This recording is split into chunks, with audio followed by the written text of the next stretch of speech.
On the afternoon of August 14th, 2003, the lights went out across the northeastern United States and Ontario, Canada.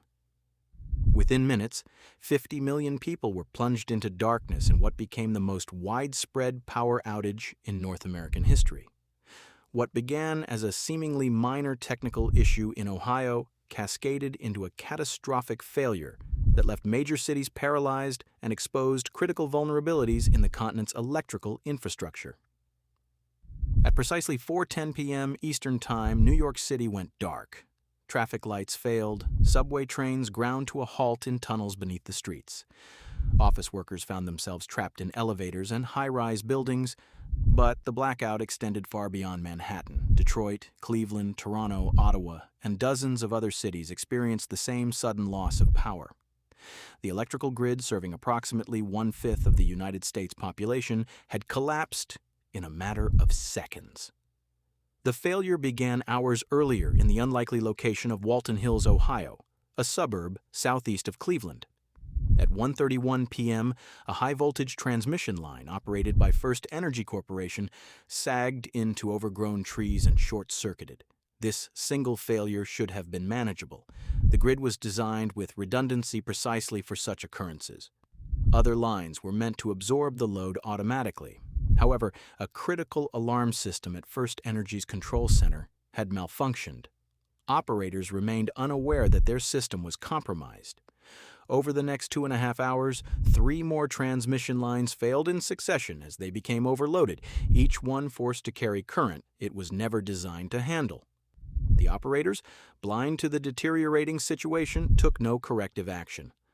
At 4:05 p.m., the stressed grid reached its breaking point. Power surged unpredictably through the network.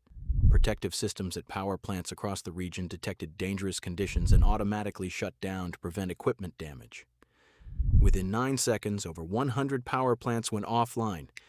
The grid, unable to balance supply and demand, fragmented into isolated sections. The cascade was complete.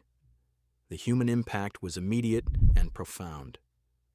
In New York City alone, 400,000 people were trapped in subway cars. Hospitals switched to emergency generators, though some experienced anxious moments during the transition.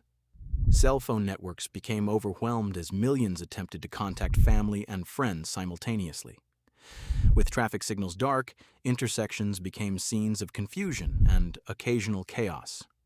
What made the 2003 blackout particularly significant was not just its scale, but what it revealed about systemic weaknesses. The subsequent investigation by the U.S.-Canada Power System Outage Task Force identified multiple failures. FirstEnergy had neglected basic vegetation management, allowing trees to grow too close to high-voltage lines. Their alarm system had been inoperative for over a year.